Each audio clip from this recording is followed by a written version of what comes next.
But of course, lecturers are on the strike. We want now to have a conversation with regard to this. Joining me in studio is Muiga Rugara, who is the Uasu National Organizing Secretary. Thank you very much for joining us, Muiga. Yeah.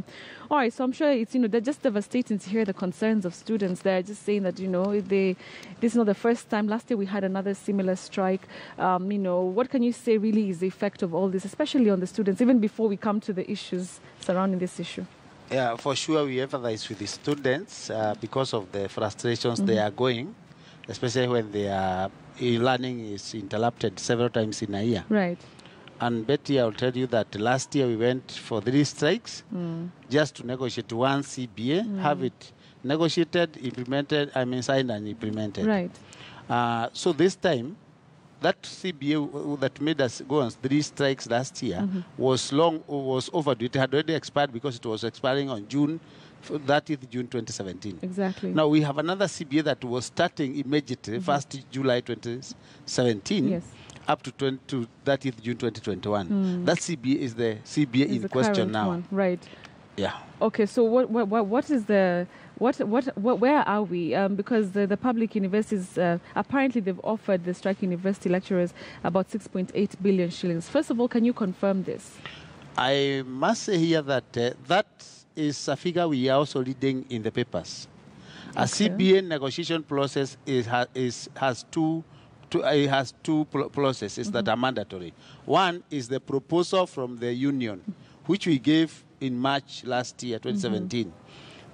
What we expect after giving the proposal is a counter-offer by the IPUCCF. IPUCCF is a body called Interpublic Universities Councils Consultative Forum that we negotiate with. It is made up of all chairmen of councils in all public universities. They are supposed to come with an offer. That counter-offer is what we have not received to date, despite having several deadlines that have been passed. Yeah. So let's start with the proposal that you gave. How much was that? This time, Betty, I want to put it clear that we did not ask for specific amounts of money. We asked for something we called structuring of our salaries, because the problem with with the negotiating CBAs at the tail end, like we did the 2013-2017 CBA, we did it last year in July. You get global figures, like we got 10 billion that time. That 10 billion, when it comes, everybody has to get a share. So what it does, it distorts the model of salary payments in the universities. The last 2 CBAs, 2010-2013 and the 2013-2017, have been negotiated at the tail end, and we get the last one we got 7.8 billion, this one we got 10 billion. 10 billion. Now those two have distorted the way salaries are paid in the universities. So an assistant lecturer today can be earning more than an associate professor. Those are more than 4 grades higher. Because an assistant lecturer is 11 grades, an associate professor is not 12, it's not 13, it's not 14, it's 15. An assistant. So what we did in our proposal this time, we demanded something called the structured salary payment, so that the salary can have a model that it follows when it is being paid. So what we did, we actually proposed a structure that is very clear, and we have shared with the IPUCCF, and they have generally accepted the structure. But what they don't have is funds. They have not offered a counter-offer, which you normally have involve some funds, which are going to implement the structure. All right. So are you saying that there's no really an amount that you're targeting, even as you wait for a counter-offer from that body? What happens when you negotiate a CBA at the starting of the CBA cycle? You don't talk about amount. You talk about what are you going to offer as an increment for this grade. For this grade. And for that grade. Because grades, the people who earn higher salaries don't get the same increment with the people who earn lower salaries. The people who earn lower salaries are supposed to get higher increment, while people who earn higher salaries get lower increment. So when that structure is accepted through a counter offer, is when we say that we now present a figure that is going to fund that CBA to the ministry. But now what we are seeing, this global figure, is it has been, like now when they talk about 6.5 billion, it is in the air. It is not anywhere because it is not in any book. So even if we say today we have accepted that figure, you will see another struggle like the one we saw with the nurses, saying that they signed a CBA that is not doctors, and we have had those. So as lecturers, I want to make it clear, we want to negotiate this CBA, clear it if possible. We wanted to clear it by the end of this month, March, and then go back to class for 4 years without talking. I'll tell you why.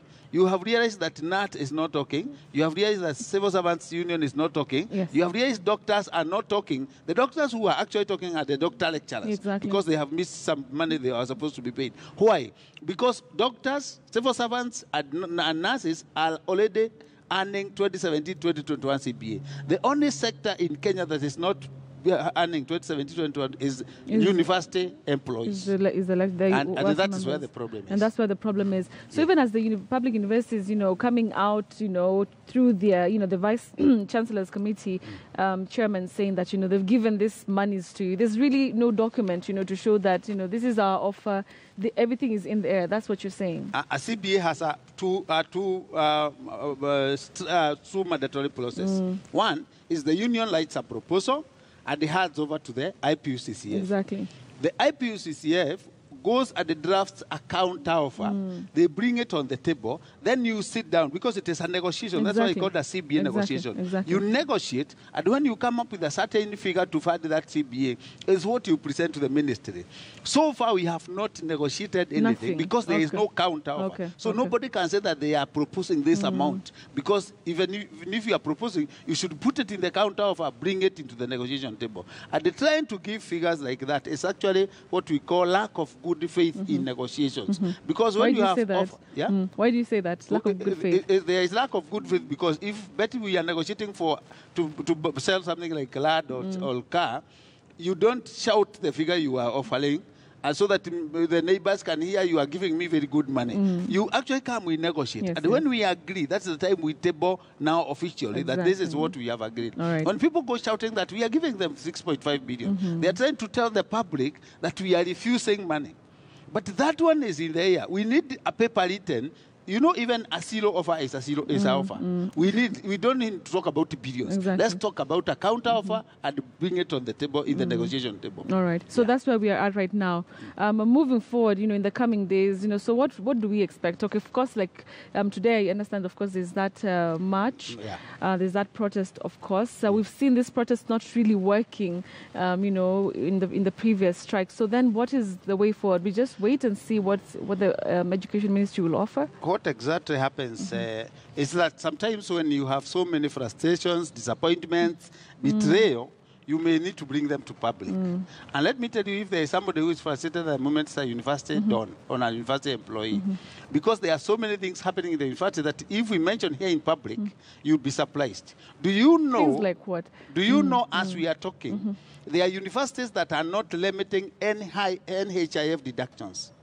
Do you know university employees are dying in hospitals because you lodge somebody in the hospital using your NHIF card? You are told your university has not limited to the tune of 400 million. One university, like TUK, Technical University of Kenya, it has not limited to almost to the tune of 58 million NHIF deductions. It has not, a university like JKU, where I come from, has not limited pension deduction amounting to almost 1 billion. Universities like Mawa University, Egerton University have not limited SACCO deductions. Remember SACCO deductions as third-party deductions, and they are supposed to be, they are deducted from your salary to be taken to a SACCO, so that in that SACCO you can earn, you can get a loan, or you can get some advances. SACCO nowadays, most all SACCOs in the universities are dying. So what we are saying is that a university don is so frustrated that you go to a SACCO, you cannot secure a loan. You go to NHF, you cannot be treated. You retire, you cannot get your pension. Your salary is still mega. So you imagine that those frustrations. So what we are doing by coming for mega demo, we are bringing our frustration on the road so that the public can understand us and the government can hear us. Have you noticed that since we went on strike, CS education have not spoken? Why? Can a CS, a whole sector is on strike? She has gone to Masai Mara University due to launch these primary school books. She never talked. She went to Melu University to sack the vice chancellor, for those accusations. She did not talk about university strike. We want her to speak. She cannot come to a serious sector like higher education sector and just fail to speak about things that are happening in it. All right. Otherwise, we today in our grad march from Nairobi University, we are moving to her office and we are presenting a petition to her. And we are not leaving her office until she comes out and speaks up to us. All right. Yes. We'll be covering that for you, on behalf of the lecturers here on KT News. Thank you very much for speaking to us. Muiga Rugara, he is the Uasu National Organizing Secretary, just giving us the intricacies really with regard to the lecturers' strike. We'll take a short commercial break, coming back in a few minutes to continue with our show. Don't go away.